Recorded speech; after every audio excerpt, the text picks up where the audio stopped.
Baik, selamat pagi Bapak Guru. Selamat pagi, Pak. Apa kabarnya hari ini? Baik. Semua sehat-sehat ya? Sehat. Gula darah normal, kolesterol normal, Pak. Normal. Berarti bisa sementara sakit ini. Krim-krim lagi teman-teman. Jadi kalau begitu, Bapak Guru semua dalam keadaan baik, sehat, kita bisa fokus untuk belajar hari ini ya. Sebelum kita mulai pembelajaran kita hari ini,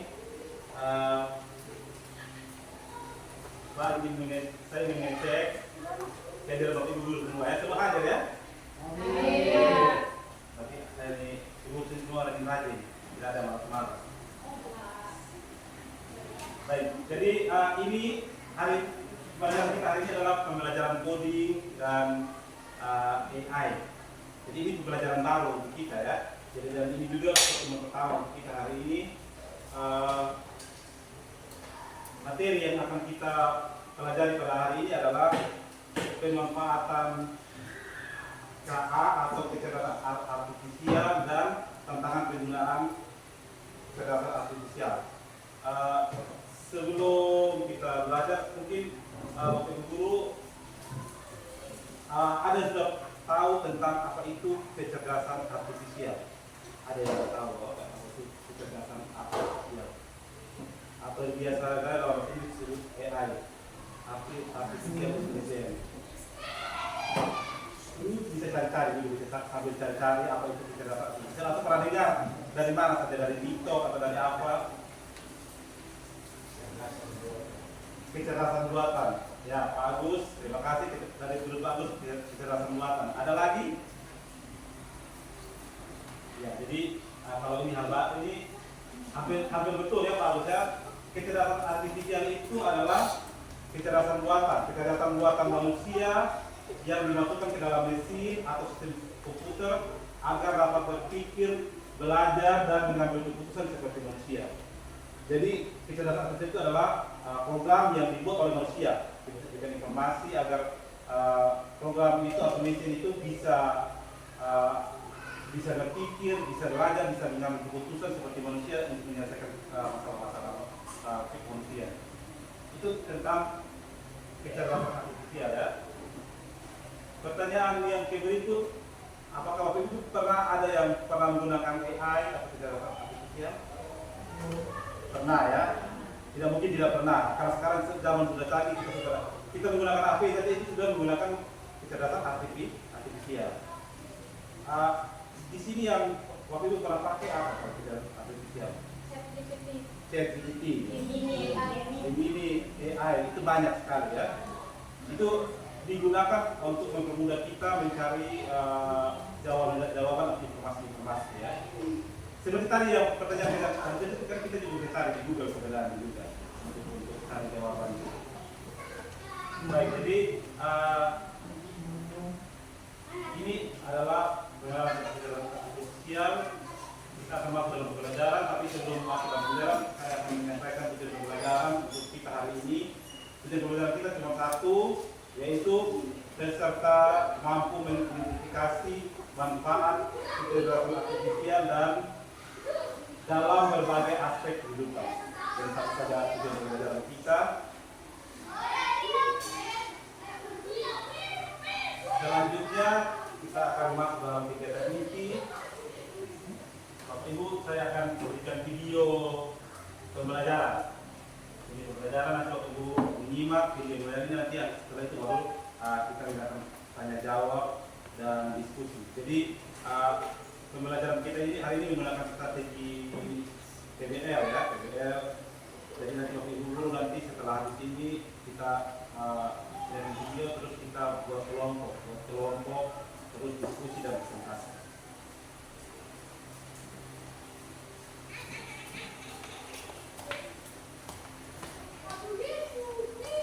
Artifisial KA dalam kehidupan sehari-hari. Pemanfaatan kecerdasan. Terima kasih sudah belajar bersama.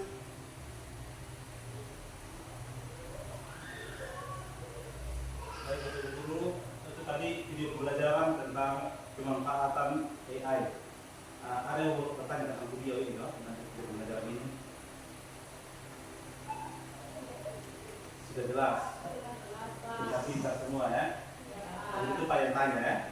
Jadi kalau saudara tahu nanti katanya dalam video belajar itu tadi ada beberapa bidang yang digunakan untuk pemanfaatan AI. Bidang kesehatan, transportasi, hiburan, pendidikan, ada satu lagi. Bidang rumah tangga. Jadi itu adalah bidang-bidang pemanfaatan dari AI ya. Dalam video pembelajaran tadi ada 5 bidang pemanfaatan AI atau kecerdasan artifisial dalam bidang pendidikan. Contohnya dalam bidang pendidikan itu contohnya yang sering AI yang sering digunakan dalam video pembelajaran. Itu dari mana? Dari video pembelajaran biasanya dari YouTube. Selain YouTube apa lagi yang dipakai dalam bidang pendidikan AI? Google, games dari ya seperti kuis, Gemini, apa lagi? ChatGPT itu juga dimanfaatkan dalam bidang pendidikan. Kalau dalam bidang transportasi, AI apa yang bisa digunakan? Google Maps, ya betul. Terus bisa juga apa? Grab itu juga ya, itu juga bidang transportasi. Terus kalau dalam bidang hiburan, AI yang bisa digunakan dalam bidang hiburan apa? YouTube, betul. YouTube, Netflix, Spotify, ada banyak. Itu digunakan untuk bidang hiburan. Kalau dalam bidang kesehatan, ada juga aplikasi-aplikasi yang mendeteksi kesehatan manusia ya. Dan juga dalam bidang rumah tangga, alat penyedot debu seperti tadi contoh ya, itu adalah bidang-bidang yang menggunakan atau memanfaatkan kecerdasan artifisial. Ya, berikut video tentang tantangan dalam penggunaan AI atau Here's how I keep track of all my tasks. I start by breaking up everything I need to get done and a list. Next, I set a priority.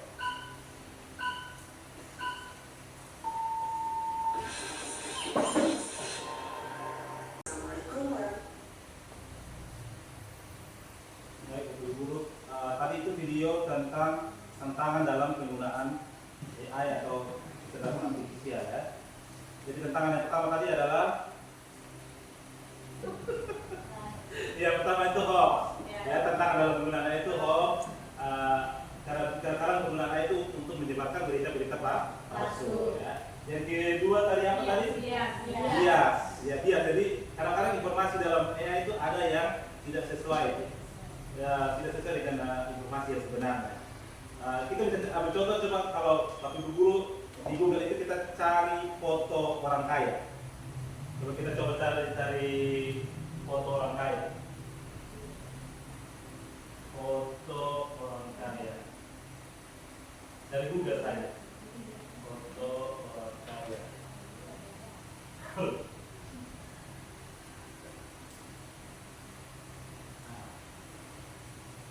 Kalau yang ada tampilan tampilan itu kebanyakan yang foto orang kaya itu orang-orang berkulit putih.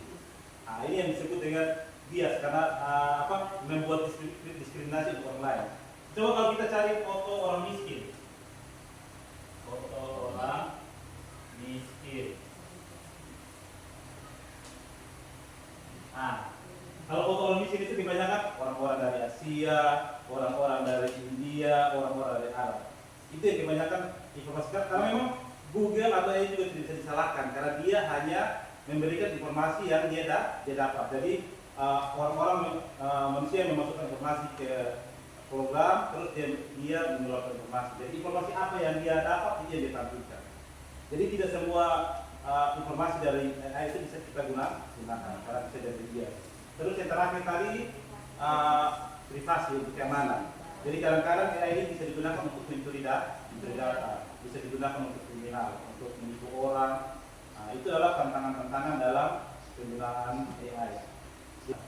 Ya, untuk bisa lebih jelasnya supaya itu jangan ngantuk, kita buat simulasi dulu ya, simulasi.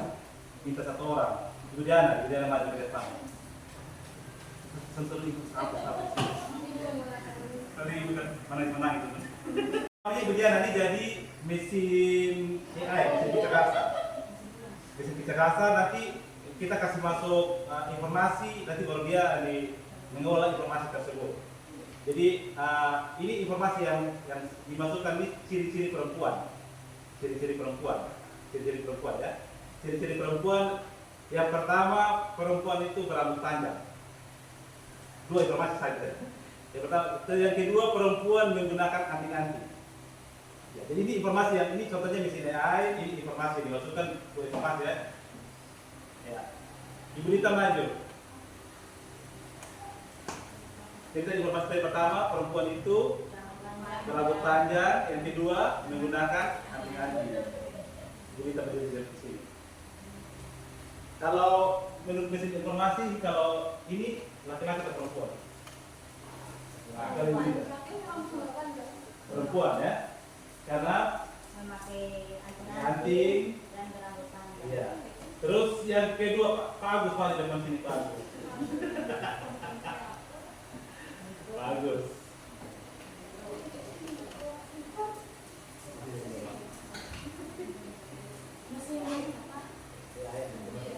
Ini masih olah data kalau yang ini, yang berikut ini laki-laki atau perempuan? Ini perempuan atau bukan? Laki-laki, bukan perempuan ya? Bukan. Karena sesuai informasi Perempuan itu kalau panjang dan juga menggunakan anting-anting. Yang berikut coba minta Ibu Santi pada tidak Santi.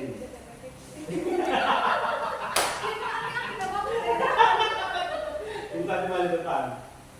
Mesin informasi. Kalau ini perempuan atau bukan? Bukan. Iya. Karena tidak berambut panjang dan juga tidak menggunakan anting-anting. Jadi itu yang namanya jadi dia berproses sesuai informasi yang kita masukkan. Kalau belum ada informasi baru yang dimasukkan, berarti dia belum bisa bekerja untuk informasi yang baru. Jadi kalau sudah kita masukkan informasi yang baru bahwa yang perempuan itu memakai hijab, itu baru dia proses bahwa ini juga perempuan. Baik, bisa mengerti Bapak Ibu ya? Bisa. Baik, kita tepuk tangan untuk Bapak Ibu dulu. Baik, jadi sudah bisa paham ya tentang pemanfaatan dan tantangan penggunaan kecerdasan artifisial Bapak Ibu ya. Jadi berikut kita akan bagi dalam dua kelompok saja Bapak Ibu. Jadi ini ilmu soal dalam sudut dari ini pendidikan. Ini pendidikan. Ibu itu pendidikan. Itu sama dengan itu.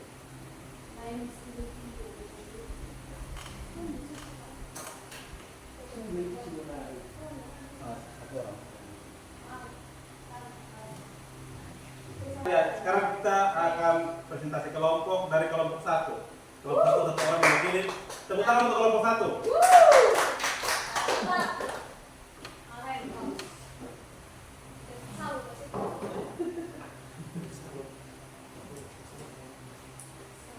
Selamat siang Bapak Ibu Guru. Siap. Terima kasih atas kesempatan yang diberikan kepada kelompok 1 untuk membacakan hasil diskusi kelompok kami. Pemanfaatan KA dan tantangan penggunaan KA. Sebutkan salah satu aplikasi KA dalam bidang pendidikan. Jawabannya YouTube. Manfaatnya menyediakan berbagai macam video pembelajaran, membuat pembelajaran lebih menyenangkan. Tantangan dalam penggunaan aplikasi, ketersediaan jaringan yang kadang tidak stabil. Ya, baik, tepuk tangan untuk dari kelompok 1. Ya, tepuk salut. Tepuk salut. Salut, salut. Salut, salut. Salut. Ya, terima kasih. Sebelum ini mungkin dari kelompok lain ada yang mau bertanya tentang hasil dari presentasi dari kelompok 1. Kelompok 1 punya dalam bidang pendidikan yang digunakan itu YouTube.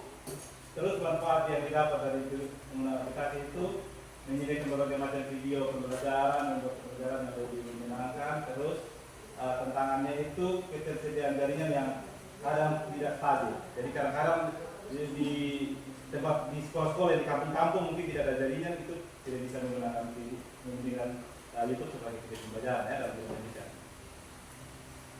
sama ada betul ya. Ya, tepuk tangan untuk kelompok 1. Berikut kelompok 2. Kelompok 2. Tepuk tangan untuk kelompok 2. Ibu Devi. Baik, Bapak Ibu Guru, ini hasil diskusi kami dari kelompok 2 tentang pemanfaatan KA dan tantangan penggunaannya. Nah, kayak punya soal tadi, sebutkan salah satu aplikasi KA dalam bidang hiburan. Jawaban dari kelompok kami, contohnya itu layanan streaming video, ya, seperti Spotify, Joox, atau YouTube. Nah, manfaat dari penggunaan aplikasi tersebut ya untuk merekomendasikan musik atau film-film yang kita minati. Lalu yang kemudian mempermudah akses kita untuk mencari sesuatu seperti musik tadi.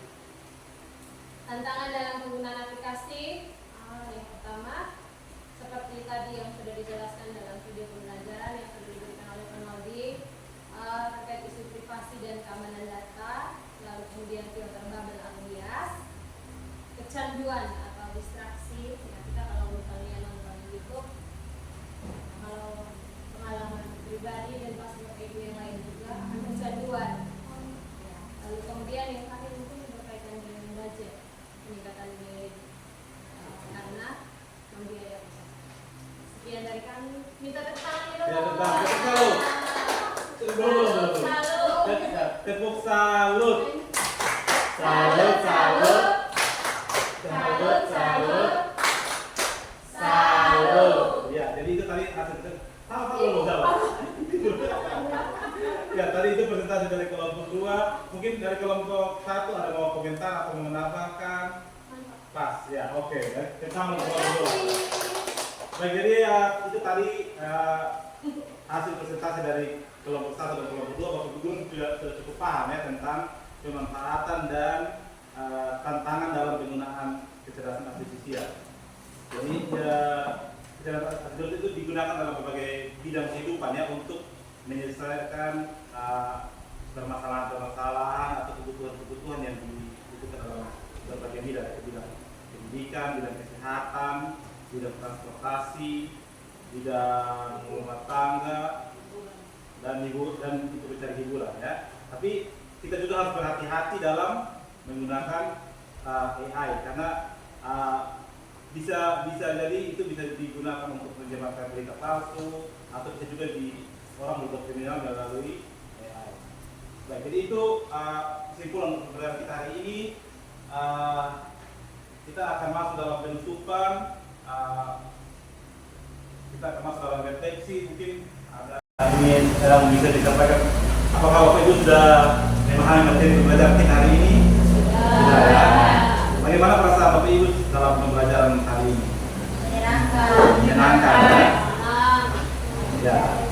Baik, jadi nanti ada masukan atau saran lain Bapak Ibu bisa tulis nanti baru dikumpulkan ke saya untuk sebagai bahan refleksi untuk pembelajaran selanjutnya. Jadi dengan demikian pembelajaran untuk kita hari ini, penggunaan dan pemanfaatan dan tantangan dalam penggunaan KA sudah selesai. Kita akan ketemu lagi dalam pertemuan berikutnya yaitu tentang penggunaan KA sebagai pembuat dan juga sebagai konsumen. Itu yang akan kita pelajari di depan. Sekian, goodbye.